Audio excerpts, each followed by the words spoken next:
Hey y'all, welcome back to my channel. So I had this idea for this video because recently there's been a lot of makeup and new makeup releases that I've been tempted to buy, and I've even gone so far as to put in my shopping cart, but I have not purchased. I just haven't gone through with checking out and actually making the purchase.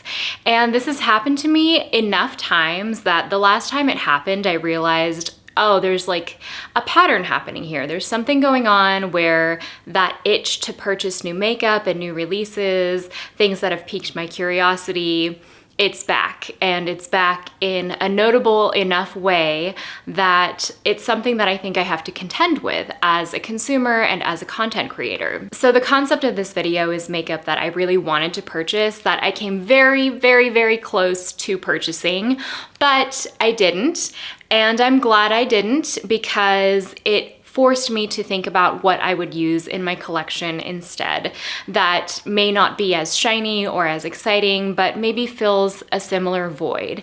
So this is not quite an anti-haul, not quite a dupes video, but it's more like things I really want and what I'm using that's currently in my collection to fill that void. Makeup that's filling a void for me. I think we're so lucky to live in this moment of incredible makeup. Like, the makeup market is so saturated and we have so many options at every price point.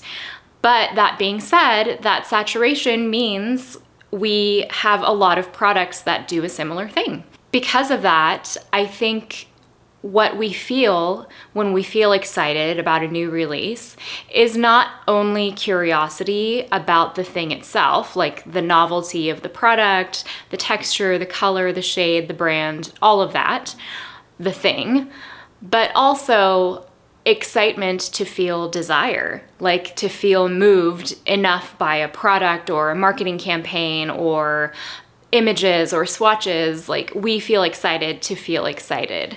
So I think in some ways I'm trying to nail down what that excitement is toward each product and think about how can I redirect that excitement toward a thing that I already have. Knowing that it's not going to be a dupe, it's not going to replicate the new thing that I'm lusting after, but that I can redirect that emotion and that feeling and that excitement and ultimately that passion towards an experience rather than an object. I realize that's a long-winded introduction, but I think it's important to get into the specificity because this video is not just about product, it's about a relationship to beauty. So let's get into it item by item. I will list everything below. I'm also wearing a very fun makeup look today that I filmed for Instagram, so I will link that post below, as well as key items I'm wearing. So up top, there is basically a new makeup trend, which is the skincare foundation.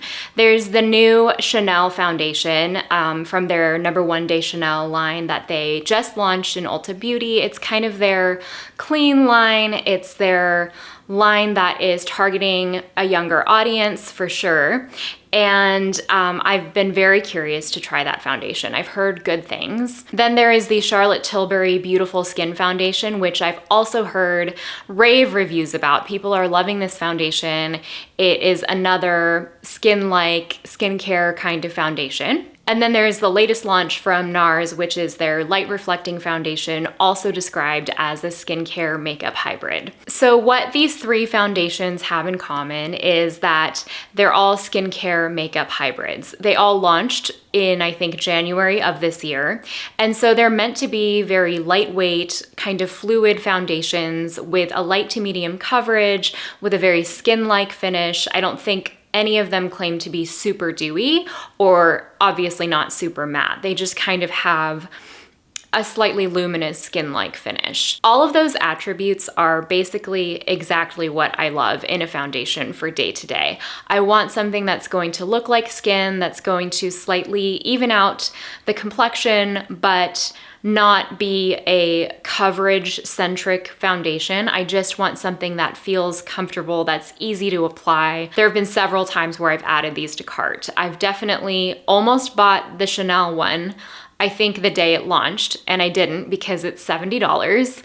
The Charlotte Tilbury one is at a better price point. It's $44, but I just have so many foundations already that I love. And you know, foundations, even if you're a regular foundation wearer like I am, they still last a really long time, you know? Like, it takes a long time to work through a foundation, and because they're liquid, they do expire. And I already have several foundations that meet that criteria. So I've pulled a couple of foundations from my collection that are light medium coverage, that are fluid, that have a skin-like finish, and that I really love and I want to use up. So the first one is the Sarot Dewdrop foundation. This comes in a really cool packaging. It has this kind of dropper, this silicone dropper that you push down, and it drops out the foundation. This has a light medium to medium at most coverage. So if you do a thin layer, just a couple of drops, you get a lighter coverage, and it can be built up, but definitely not to full coverage. It also creates a very skin-like appearance. It almost doesn't look like you're wearing makeup, even though I was surprised that it did give me a bit of coverage when I first tried it. It doesn't set down completely on its own, but when powdered, it looks really beautiful. It's not gonna be the longest wearing, but that's not why I'd turn to a formula like this anyway. The second foundation is the Pat McGrath foundation, and I still love this formula so much. The Pat McGrath is a bit more fluid than the Dewdrop. It's a little bit more runny. Like, if you squirt it out on the back of your hand, it will run down the back of your hand. And because of that, I find that it's really spreadable, and that spreadability is what makes the coverage very adjustable. These are both products I turn to for everyday wear. They're easy to wear. I don't have to think too hard about them. The texture is so lightweight that I don't worry about cakiness or bunching up around my nose or my smile lines or anything like that. They're just easy to wear.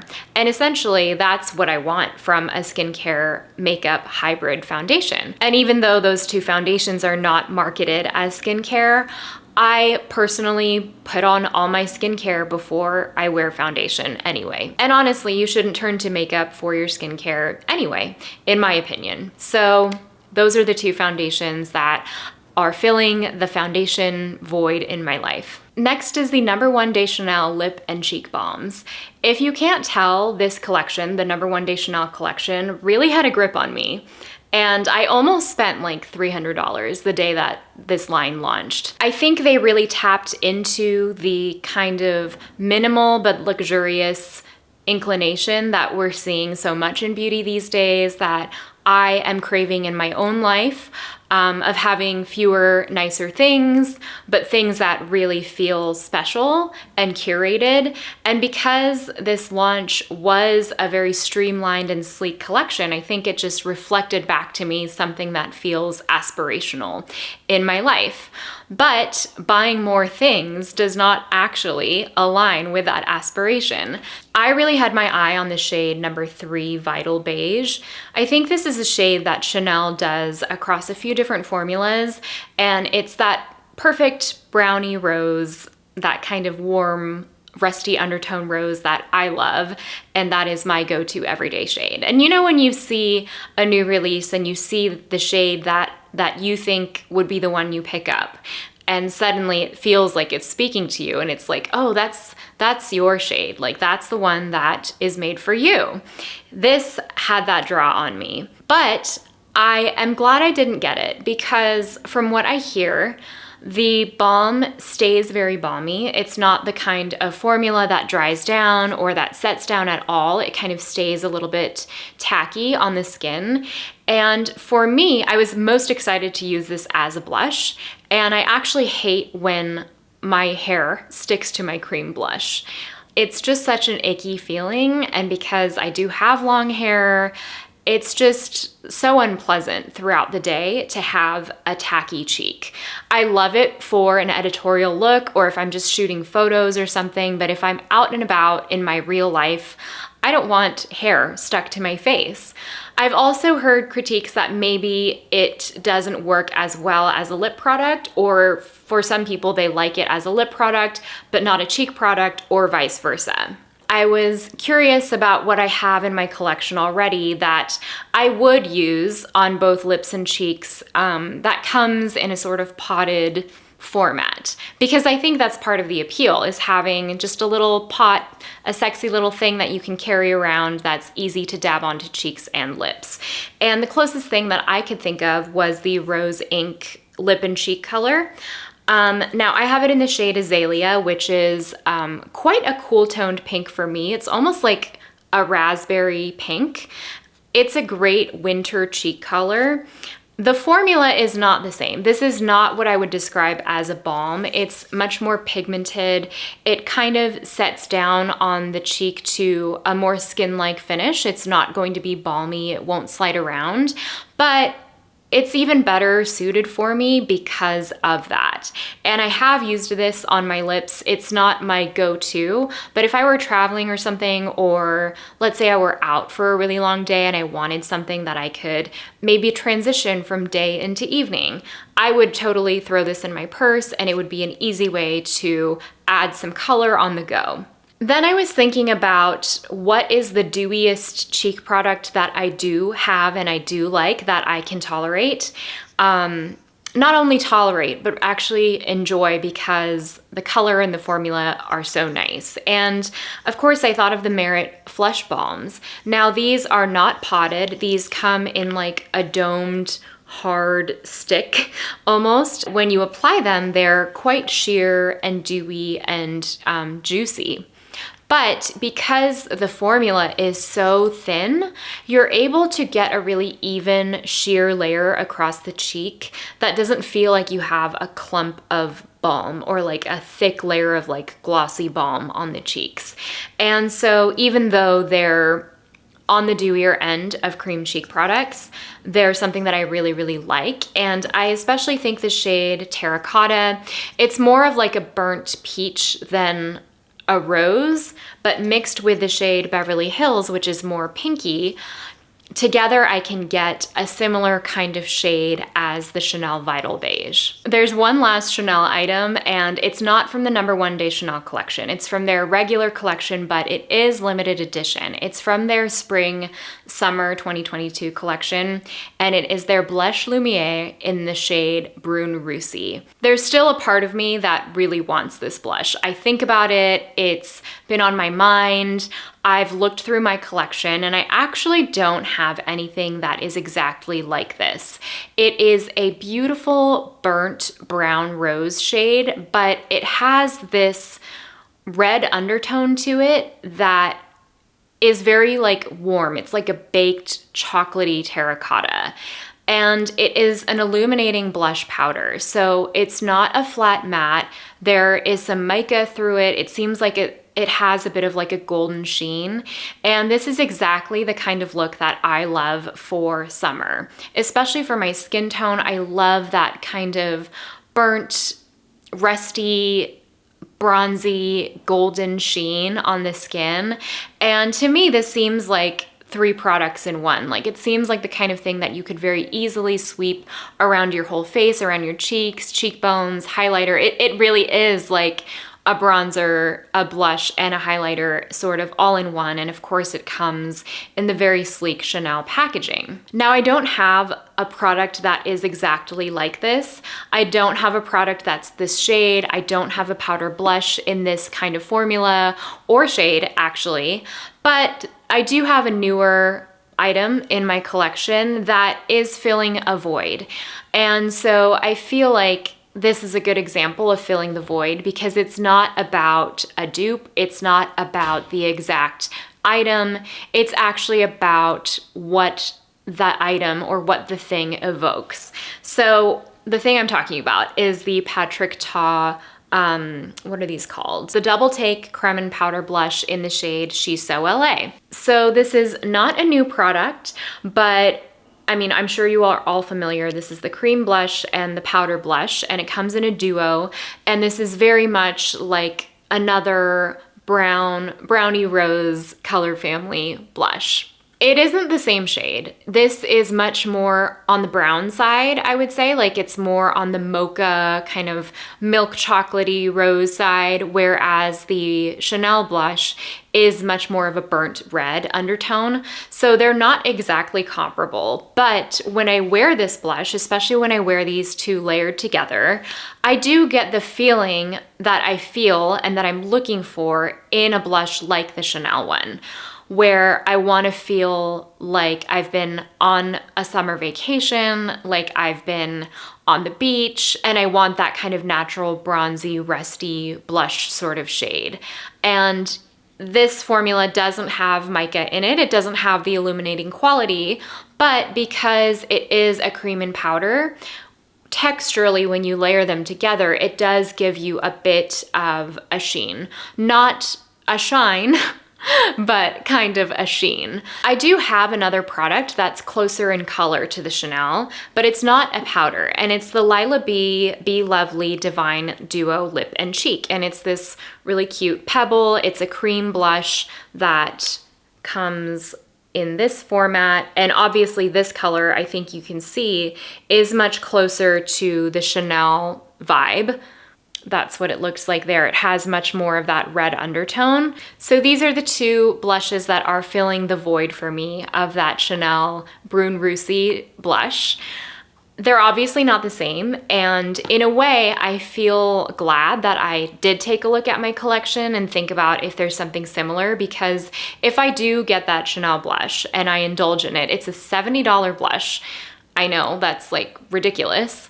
But if I do, as someone who's a beauty enthusiast, if I budget for it, if I think about it and I do get it, I will be glad to have made this comparison, because I will have done it with the full confidence of knowing that I'm not replicating another product in my collection. Next up is a rare eyeshadow palette wish for me. I say it's rare because I do have a lot of eyeshadow palettes. I think in such a saturated eyeshadow palette market, it's hard to do something new. And this product doesn't actually do something new, but it does something old well. So this is the Cosmetics Masterpiece Collection, which is beautiful. And specifically of the two eyeshadows, so they came out with two eyeshadows, two blushes, and two lip cushions. Of the two eyeshadows, I'm more interested in the Da Vinci eyeshadow, which is a slightly the richer color story of the two. Even though this is neutral and it's warm neutrals, it's something I wear all the time, I do see value in this eyeshadow palette. I have the Magic Hour palette and I love how compact it is. It would be great to travel with if you don't want to travel with a bigger eyeshadow palette. It has a great mix of mattes and shimmers. I also think the Cosmetics formula is really easy to work with. It's not overly pigmented, but it gives you a really beautiful wash of color. It's very beginner friendly. So this collection sold out very quickly. And then last week, I think at the end of last week, I got a restock notification. There's something about a restock notification that makes you feel urgency, right? Because you know this item has sold out once before, and you don't want it to sell again. You don't know if they're gonna restock it again, and you know it's limited edition. And so I almost fell into that thing of like, I did add it to cart, I was at checkout, and I don't know, I was just like, I really shouldn't be buying another neutral eyeshadow palette right now. So I had to rein it in, and I revisited my eyeshadow collection because I do have a lot of neutral eyeshadow palettes, and of course, I do have the eyeshadow palette that is the ultimate neutral eyeshadow palette, and it's the Natasha Denona Biba palette. It has the same or a similar color story to the Da Vinci palette. It's just a larger format palette. So it doesn't have the appeal of the tiny, compact, cute, you know, curated vibe, but it has everything that I want. Not only that, it has almost the exact shades of the Da Vinci palette. So for example, there's a matte chocolate brown. I really love the clay colored kind of red terracotta brown shade, the mid-tone shade of the 3 matte shades in that palette. And of course, in my Biba palette, I have the shade Buff, which is very, very, very similar. I do think in the Da Vinci palette, this clay shade is slightly more brown, and I think Buff is a little bit more on the pinky side. So this is the shade Buff. And then there's this kind of orangey, like a camel color, slightly camel-y. And so that made me think of the shade Prairie in the Biba palette. It has these pretty strong orangey undertones, orangey yellow undertones. So the metallics are where there's a little bit more variation among the 2 palettes. So the Da Vinci palette has that kind of peachy champagne, and then there's this kind of mid-tone, slightly more satin maybe, like a mid-tone rosy brown. The Biba palette has a light champagne, which is definitely not as gold as the light shade in the Da Vinci palette, and it has this shade Shine, which is more of your peachy champagne, and then it has Rustic. That's the other metallic in here, which is obviously a deep bronze. So you don't get the exact same color story as the Da Vinci palette. I sort of get everything that I need in the Biba palette. The main difference, obviously, is the size, the compactness, and the curation of shades. That said, the Biba palette, it does have magnetic pans. So the back of the palette has little pinholes that you can really easily transfer into a smaller palette. And obviously,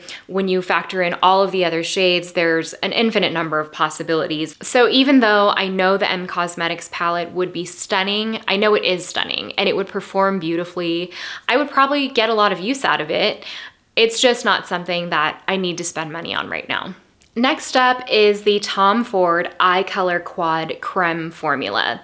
So Tom Ford just released 3 color stories of this new Creme eyeshadow formula that's essentially like a cream to powder.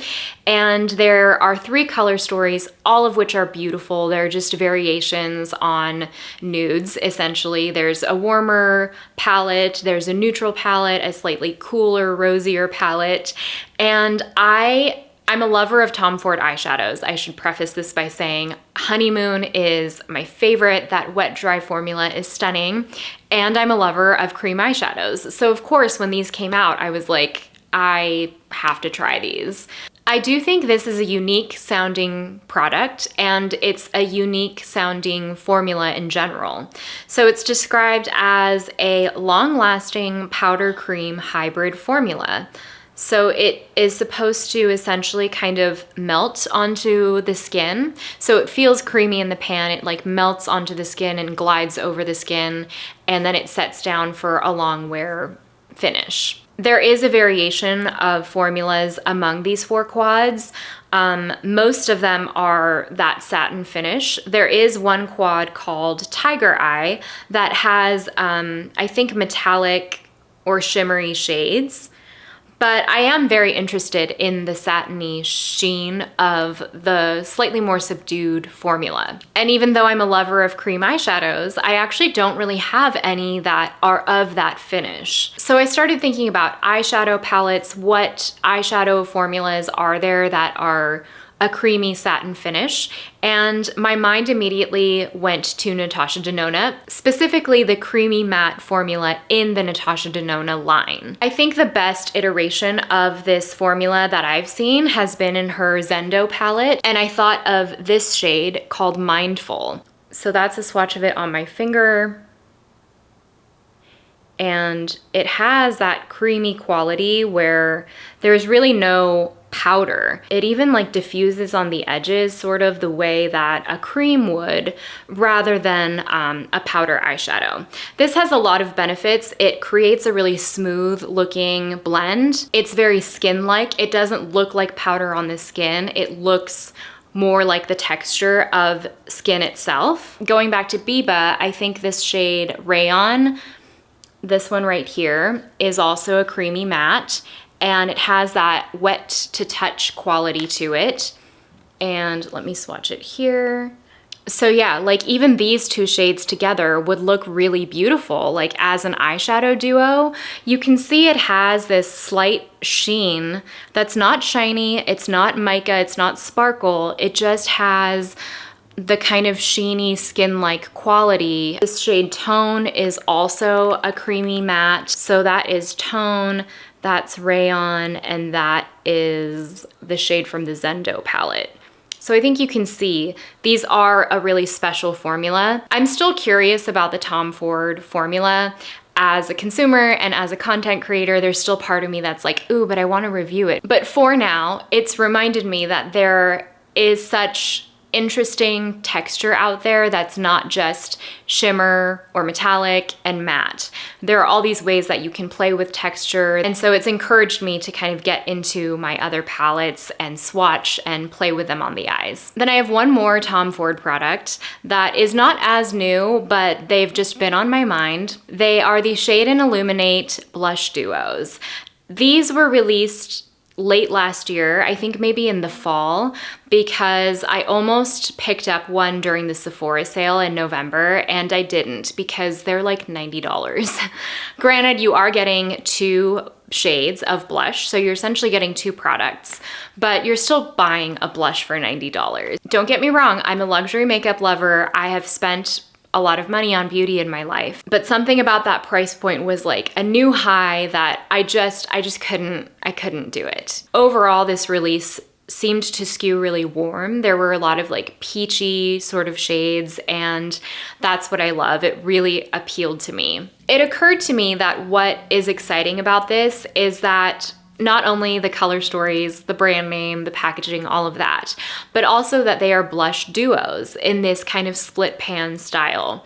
There are certain blush duos on the market, but generally we see blush single palettes or we see blush palettes with like 4 to 6 different blushes. We don't always see two blushes side by side of similar color stories but different depths. I think the shade curation of these duos encourages a different technique of blush application, which is almost like the ombre style blush where maybe you apply one further back on your cheek and one closer to the apple of your cheek. I had a really hard time when I was trying to shop for these, trying to pick one color story because I loved them all. But what I liked about them, I'm realizing, is the variation in tones and the way that this release overall is encouraging you to play with blush and be creative and create a kind of dimensional blush look on the cheeks. So of course that got me thinking, and I was like, you can do that with any blush you have, and that would look amazing. So I pulled a couple that I thought would make good pairings. There are specifically 2 color stories in this formula that drew me in. The first was Peach Poison, which has that peachy pink, and then it has this like really neutral, almost brown colored blush. It's like a mocha kind of brown. And I think that reminded me the most of like a blush and bronzer, but like a peachy bronzer. So I pulled out my Persona Cosmetics blushes, and I think these are so underrated. Specifically, I pulled out the shade Georgia, which is a beautiful peach. And then I pulled out the shade Terracotta, which is a warmer kind of caramely brown. These are such an underrated formula. I think they are seemingly simple in the pan, but they are very skin-like and blend out really, really nicely on the cheeks. And I think these 2 shades together kind of imitate the Peach Poison color story. It does look to me like the Tom Ford blushes are a baked gelée maybe, and so they might have that kind of sheeny quality, whereas these are a traditional powder blush. But nonetheless, I think in terms of capturing an exciting color story, it made me want to use these together. So I would put Terracotta kind of along the back of the cheek, almost to slightly sculpt the cheek. And then I would apply Georgia closer to the apple of the cheek to bring that like lively pink flush to the cheeks. I was also attracted to the Tom Ford Sun Drunk duo. This is a soft peach with a rosy pink with shimmer. And of course I wanted to think about what are my more sophisticated, high-end luxury blush formulas, and I pulled out my Suku Quad. They have come out with these in a couple of different color stories since then, but this is the 101, Blush Compact 101. So it looks like this. These are highlighters and there are 4 blushes in here. So I had the thought that this warmer blush paired with this brighter peachy pink would sort of kind of capture the essence of Sun Drunk. I think these are a bit more saturated in pigmentation.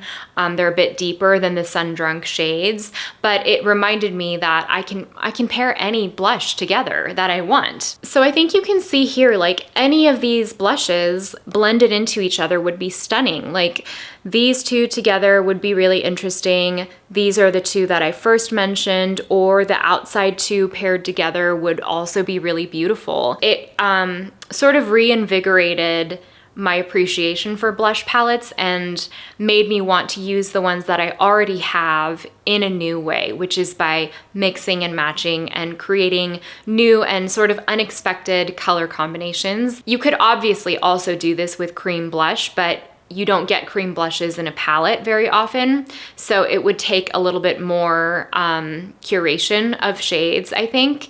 But if you have a powder blush palette, it's just really easy to dip into. So yeah, it just encouraged a new technique for me that I'm excited to play with. And the last item on this list is the Makeup by Mario Moisture Glow Plumping Lip Serum. So these are a stick lip balm. It's like a hard lip serum that I think you click up or you twist up, and it sort of melts onto the lips, and it's shiny, it's juicy, it's glossy, and it's moisturizing because it's marketed as a lip serum. They have that like melty, glossy, balmy formula that I love.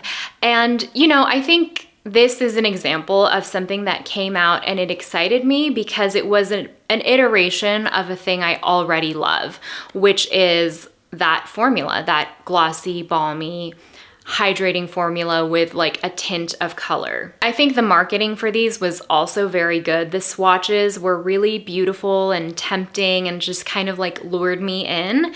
And when I saw this shade Apricot Glow as well as Bronze Glow, I was like, oh, those are my shades. I really want them. So I didn't get these, and I don't feel like I'm missing them. For example, the way that I feel about the Chanel blush or the Tom Ford eyeshadows, where I'm like, I'm still not exactly capturing the thing. I don't feel that way with the Mario lip serums. I feel like I know what it's going to be. And not only that, I have the thing that it's trying to be, and I love the thing that it's trying to be. So I have 2 examples. The first is the closest dupe, I would say, of the Mario Moisture Glow lip serums. This is the Sarot Lip Slick, and not only is it a dupe in that it's a sheer balmy moisturizing lip product, it also clicks up. And I also think this shade is actually very, very similar to the shade Bronze Glow, which probably would have been the one that I would have picked up if I had picked them up. And it's shiny, it's creamy, it's melty, but it's kind of sheer. You can see your natural lips through it. You don't need a mirror to apply this formula. I think of everything I've shown today, this is probably the closest to the original thing that I was lusting after. The other item I thought of was the Revlon Shine Super Lustrous Shine lipsticks. So these are just your classic twist up lipsticks. I've talked about them a lot because they're my favorite drugstore formula, but this is also very, very similar in shade to Bronze Glow. Is it Bronze Glow? I keep forgetting. Yeah, Bronze Glow. This is the shade Nude Illuminator. And even though it's called nude, it is very much kind of a warm, peachy, bronzy rose color. Here it is swatched next to Bandy. Bandy has a touch more red, whereas Nude Illuminator has a little bit more brown, and I think it's a little more sheer, but this also has a touch of shimmer running through it that makes it look really glossy. It makes your lips look really plumped up and juicy. So, you know, those are minor differences, but on the lips, they look very, very similar and create the same finish, the same kind of overall effect. But it made me sort of excited for summer makeup and that glowy, bronzy rose overall color story that I'm after that clearly seems to be a theme throughout this list today, actually. So that is everything on my list. If you have any of these shared feelings, or if there's anything that's been stuck on your mind that you're trying to fill the void for, or anything that you've successfully filled that void with, I would love to know, because I think as beauty lovers and enthusiasts, we're all very aware at this point that this industry thrives on novelty. I mean, like any consumer industry, it's a business that thrives on the compulsion for people to accumulate more and more and more things. I'm certainly not opposed to having beautiful things. Obviously, I love them, I enjoy them. It's a creative outlet, it's a hobby, all of that. But I want to be the one that is in control of how these things enter my life, rather than feeling like the new release calendar of the beauty industry is controlling my life, which it's very easy to get caught up in. So I hope you enjoyed, and if anything, I hope you're able to release any anxiety around purchasing or that desire to accumulate more things. I hope this was able to kind of calm us down collectively a little bit. So I hope you enjoyed, and I'll see you in my next video. Bye!